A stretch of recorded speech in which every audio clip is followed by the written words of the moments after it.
El Ministerio Internacional Centro Cristiano de Restauración se complace en traer a ustedes una nueva y desafiante enseñanza de la Palabra de Dios a través del pastor y maestro Carlos Sánchez. Nuestra convicción es que al escucharla, tu vida será llevada a otro nivel de revelación de la Palabra de Cristo. Con ustedes, el pastor y maestro Carlos Sánchez.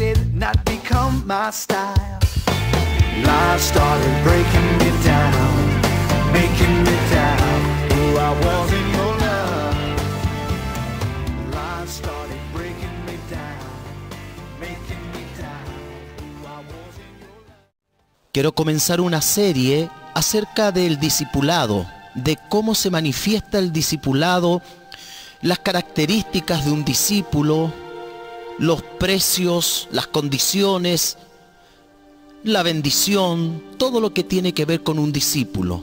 Y en esta ocasión quiero hablar de 4 principios para un discípulo. En Mateo capítulo 28, versículos 19 y 20, la palabra del Señor nos dice de la siguiente manera: por tanto, id y haced discípulos a todas las naciones, bautizándolos en el nombre del Padre, y del Hijo, y del Espíritu Santo, enseñándoles que guarden todas las cosas que os he mandado, y he aquí yo estoy con vosotros todos los días, hasta el fin del mundo. Amén. Quiero comenzar diciendo que estar ocupados en la obra del Señor no significa necesariamente estar logrando objetivos. La expresión que nosotros acabamos de leer y que me imagino que usted la ha leído en más de una ocasión, la ha escuchado en muchas predicaciones, cuando Cristo dice, por tanto, id y haced discípulos a todas las naciones. Esta expresión en griego es poreusentes o un mateusate. Poreusentes o un mateusate. Es una frase de la que no se haga usted complicaciones si la puede pronunciar o no. Lo que yo quiero hacer es, al mencionarle la expresión en griego, lo que quiere decir. Esta expresión, id y haced discípulos, poreusentes o mateusates, en griego se traduce a nuestro lenguaje de la siguiente forma: debéis ir, por tanto, y haced aprendices, seguidores y discípulos. Esto es todo lo que tiene que ver con esta frase, así es que no se haga ninguna complicación de tratar de pronunciarla o aprenderla. Lo que interesa es que Cristo está diciendo: vayan y hagan aprendices, seguidores y discípulos. Por lo tanto, hoy quiero compartir contigo estos 4 principios de un discípulo de Cristo. El primer principio, número 1, la planificación. En el libro de Lucas capítulo 4, versículo 13, dice: y cuando el diablo hubo acabado toda tentación, se apartó de él por un tiempo. Indudablemente se está refiriendo a Cristo en su retiro, en el inicio de su ministerio. Lo dejó el diablo por un poco de tiempo. La palabra planificación en griego es pleso, P-L-E-S-S-O, pleso, y significa allanar, martillar, moldear y golpear también. En Jesús, amados hermanos, nunca hubo espontaneidad. Dios tiene planes, propósitos y desafíos muy claros y establecidos desde la eternidad hasta la eternidad. Y es todo lo contrario de lo que hoy sucede. Las iglesias, nuestras iglesias, amados pastores, amados líderes, amados hermanos, están careciendo de algo muy evidente, que es un propósito, un desafío, algo que proyecte la vida de la iglesia más allá de lo presente. No hablo de la construcción de un templo, no hablo de campañas evangelísticas, no hablo de esos programas que todas las iglesias alrededor del mundo desarrollan. Estoy hablando de una planificación. Fíjese lo que hace Cristo para venir a comenzar su ministerio en público. Lo inicia en la soledad. Para hablarle a las multitudes, primero Él va al desierto a escuchar a su Padre. Pero en esa soledad y en ese desierto suceden varias cosas. Hay un ataque del enemigo, hay una confrontación del adversario mientras está en la soledad, pero también está la planificación de su ministerio. Este es el primer y más importante principio para un discípulo, la planificación. No hagas nada si no lo planificas primero. Segundo, la selección. Selección. No sé si usted entiende lo que significa selección. Usted va a la feria, va a un mercado y selecciona la fruta, las verduras que va a comprar. Usted no permite que le den lo que el vendedor quiere, sino lo que usted cree que le sirve para aquello que se ha propuesto. En el caso de una dama, de una mujer en su casa, cocinar. En el caso nuestro como ministros de un nuevo pacto, no podemos permitirnos el lujo de que aquellos que están a nuestro lado, aquellos que están cerca nuestro, no pasen por un riguroso proceso de selección. El Evangelio de Juan, capítulo 6, versículo 12, dice: en aquellos días, refiriéndose a Cristo, Él se fue al monte a orar y pasó la noche orando a Dios. El versículo 13 dice: y cuando era de día, llamó a sus discípulos y escogió a 12 de ellos, a los cuales también llamó apóstoles.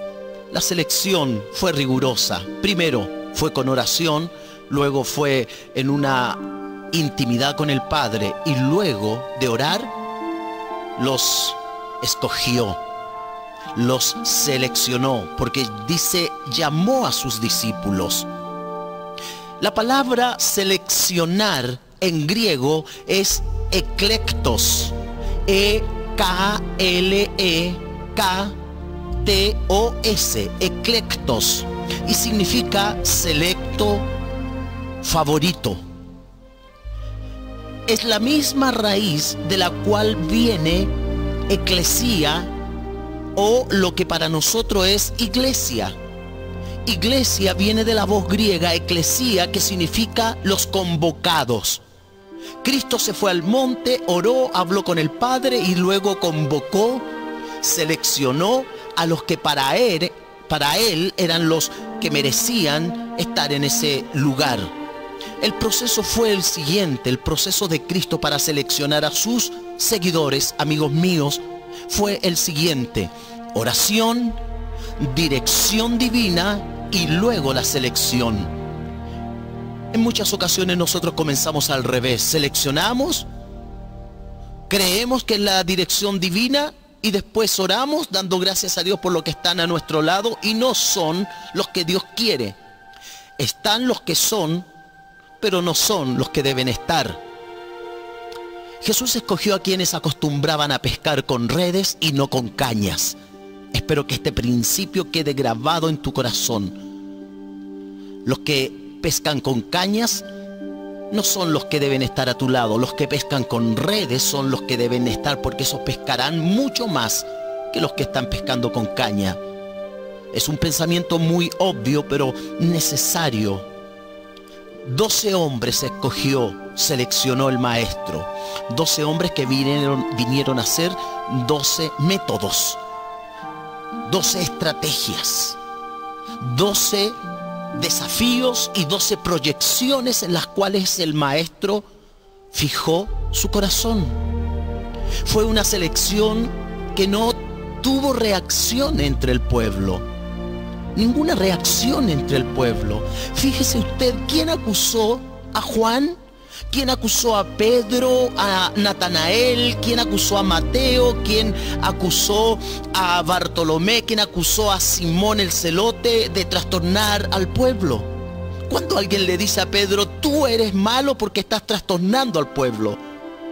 Cuando usted encuentra en la escritura a alguien que venga a decirle a Natanael, uno de los 2 escogidos por el maestro, a decirle, tú estás haciendo cosas malas, eres digno de juicio.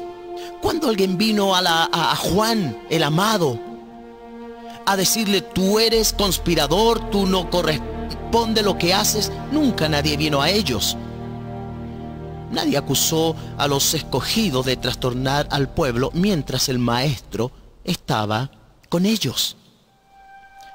Al final de cuentas, amigos míos, sus seguidores eran ex ciegos, ex prostitutas, ex paralíticos, ex epilépticos, ex de todo. Es decir, lo que antes habían sido, hoy ya no lo eran. Habían pasado de la luz, de las tinieblas, a la luz de Cristo. Cristo seleccionó a sus discípulos por convicciones y no por emociones. Espero que este pensamiento quede grabado también en tu corazón. Nunca escojas de entre los miembros de tu congregación, de entre los miembros de tu grupo con el que quieres trabajar, nunca escojas por emociones, sino por convicciones. Escúchame, por favor, cuando tus decisiones son gobernadas por tus emociones, estás al punto, estás en la línea, estás al borde del fracaso más rotundo de tu vida. No selecciones, no escojas, no elijas por emociones, por simpatías, por amistad. No, escoge por convicción, porque ese hombre, aunque te diga lo contrario, aunque te lleve la contra, aunque no esté de acuerdo contigo, será el hombre que levantará tus brazos y estará a tu lado, y será un hombre en el que tú te reproducirás más adelante. En tercer lugar, el tercer principio para un discípulo es la reproducción. Reproducción en griego es pledsos, P-L-E-D-S-O-S,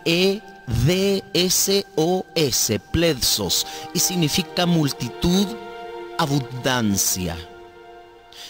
Yo quiero decirte que Jesús sí esperaba reproducción de sus seguidores. Hay gente que dice que Jesús no estaba interesado en la multiplicación, en la reproducción. Yo creo, amigo mío, íntimamente pienso que Cristo sí estaba interesado en que sus discípulos se extendieran, se multiplicaran. Aunque sí creo también que esto no le quitó el sueño. Porque el triunfo del Maestro, el triunfo de Cristo, sería a través del testimonio de sus discípulos. Cuando tú das testimonio de justicia, entonces es Cristo el que está extendiendo su justicia en tu vida. Todo está concentrado en discípulos. Tú no puedes esperar reproducirte en la multitud. Debes comenzar de la nada. Esas iglesias que surgen de las divisiones son iglesias que tendrán de por vida el espíritu de divisionismo, el síndrome al que yo llamo el síndrome de Lucifer. Lucifer comenzó con divisiones en el reino antes de la creación humana, comenzó a dividir su pensamiento del pensamiento de Dios, y entonces le dio cabida a la rebelión. Cuando en la iglesia hay un hombre que se levanta en contra de sus líderes y nunca van a faltar los adeptos a esa causa, es el espíritu de Lucifer, es el espíritu, el síndrome del querer ganar multitudes sin esfuerzo. Es el síndrome clásico en todo el planeta en el cual vivimos. Es el problema clásico en la iglesia de Dios, en la iglesia evangélica.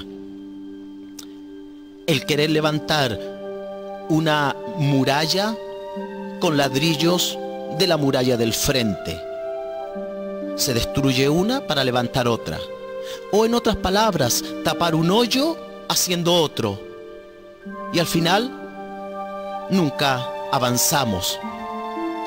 Si asumimos la urgencia de lo que Cristo dijo, id y haced discípulos en forma imperativa, porque el verbo que está usando es un verbo que en griego se llama verbo aoristo y significa es un imperativo que vayan y hagan discípulos. Entonces habrá reproducción.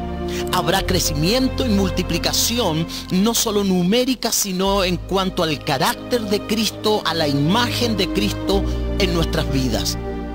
El primer propósito de un discípulo de Cristo es reproducirse en otros discípulos de Cristo. Si yo tengo una verdad, quiero que otros la conozcan. Y si es la verdad de Cristo, ¿cuánto más? Escúchame, por favor, un discípulo estéril no sirve. Una oveja que no se puede reproducir se saca del rebaño. Las almas ganadas, amigo mío, son el salario de nuestro trabajo. Tu salario, pastor, no es el diezmo. Tu salario no es la ofrenda. Tu salario no es que los hermanos den generosamente. Tu salario son las almas que llegan al rebaño de Cristo. No te olvides, el rebaño es de Cristo. Y tú estás encargado, yo como pastor estoy encargado de ese rebaño. Y Dios es mi sustento como pastor. En cuarto lugar, el cuarto principio de un discípulo, según el corazón de Dios, es el discipulado, es el aprender.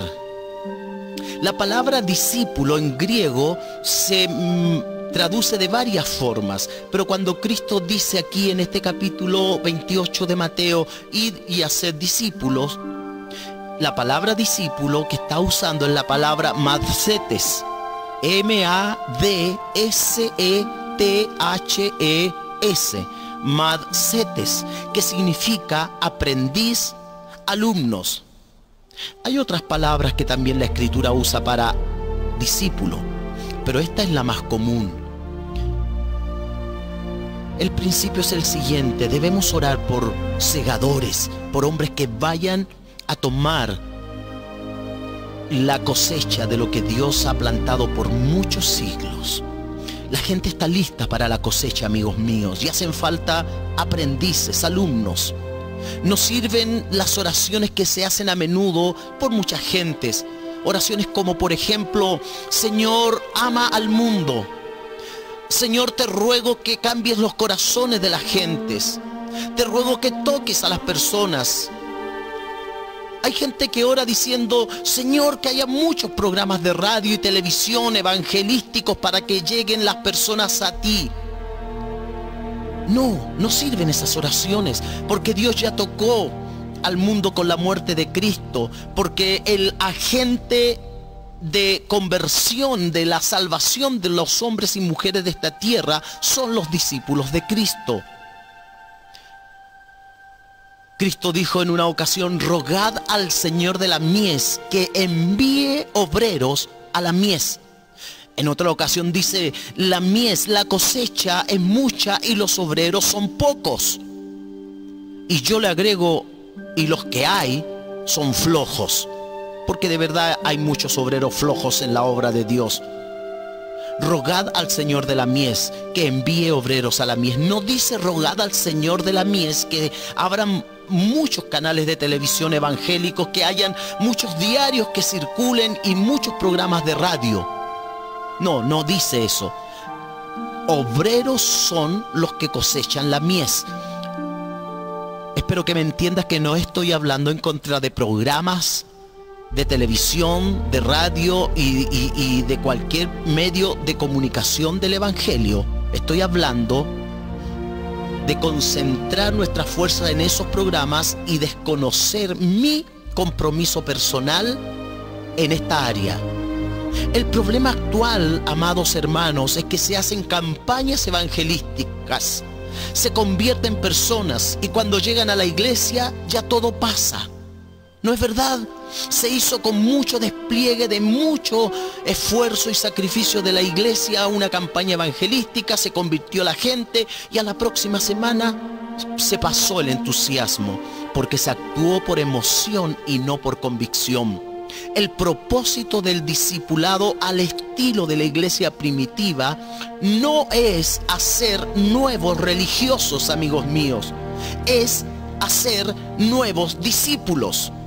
Y las iglesias están llenas de nuevos religiosos. Cada vez se convierten muchos nuevos religiosos, muchos nuevos evangélicos, muchos nuevos cristianos, pero de esos muchos que se convierten, ¿cuántos serán de verdad discípulos al estilo de Jesucristo? Quiero concluir con lo siguiente.